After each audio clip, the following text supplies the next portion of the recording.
Na? Yan na ba? Ay, ito, ano to? Senate po.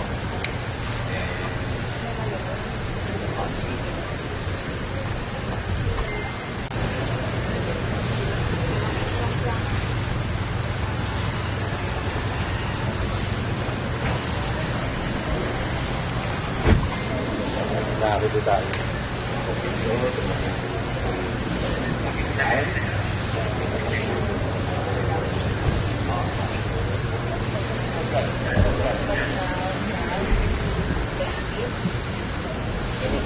Siguro naman nakikita niyo ho, di ba?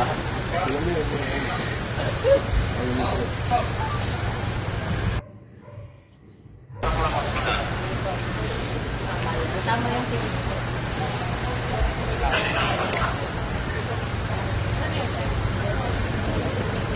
Senate, sir. Oh, logo, hindi ko.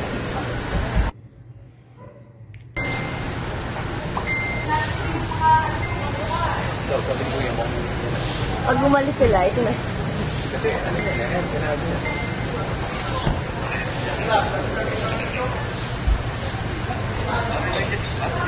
As of 608, I cultivate.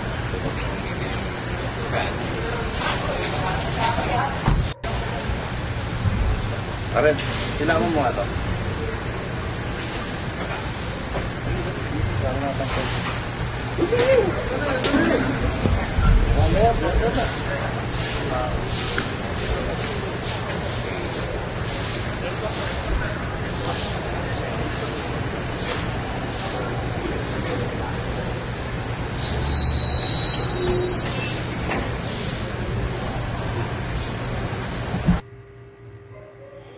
Huwag natin si Kuya.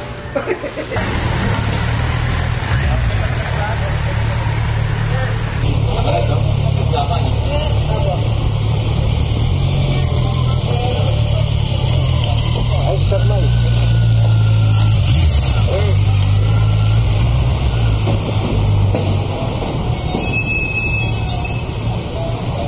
Ayan, nagkakalimutan. Hi, sir! Mike, lagay mo na. Wala lang. Saan niyo po ba siyempre? Hindi na yan. Okay, okay. Power na to. Tingnan mo, wala din musik ko yun. Ay, sabay-sabay. Lagay mo. Lagay mo. Ayan, eh. Lagay na to. Sumampa na dito. Oh, parang siksikan ah. Hi, sir! Hi, sir! Hi, sir! So, good evening to everyone. I'm here to implement the commitment order issued by the Senate Blue Ribbon Committee and also approved by the Senate President for the transfer of the custody of Mr. Bryce Hernandez from the Senate Sergeant at Arms to the Philippine National Police Detention Facility. Pero sir, under supervision pa rin ito ng Senado? Ibig sabihin ba may mga tao pa rin kayo dyan? Temporarily, the personnel from Sergeant at Arms will be relieved of the duty. But since we are the primary detaining authority, all invitations or anything about his detention will be cleared first with the Senate, particularly the Blue Ribbon Committee. So ngayon sir, police talaga ang magbabantay sa kanila? Police na po sila. Sir, how is he? Kumusta si Bryce? Okay naman. He was examined by the PNP doctors. And, Kumusta sir, resulta ng isang taas? Okay naman. Wala naman daw problema. Sir, bakit po ba tayo nagdesisyon na dito na po siya ilipat? May banta po ba? This is actually based on the request of Mr. Bryce Hernandez during the hearing at the House of Representatives today, which is also approved by the Blue Ribbon and the Senate President. Sir, how long siya mananatili dito sa hospital? It depends on the Blue Ribbon Committee. Sir, pwede bang pakilarawan sa amin anong itsura sir ng facility niya? Actually, I have not seen the actual detention facility dahil doon lang kami sa reception area nag-turnover ng custody ni Bryce. Pero solo lang po niya yun, sir. Solo lang po siya doon. Of course, solo lang po siya sa kanyang detention facility. Sir, so every Meron lang during the briefing of the head of the detention facility, meron lang silang mga house rules, like for example, visiting hours. Visitors for Bryce will be allowed from Tuesday to Friday from 1 p.m. to 5 p.m. and on weekends from 8 to 5 p.m. Yung mga ganun, sir, kailangan pa idaan sa Senate? Approval or PNP na? Hindi na po. PNP na po. Sir, kapag aalis siya for, halimbawa, may ipapatawag ng Senado, kayo ang maghahatid at sundo pa rin sa kanya?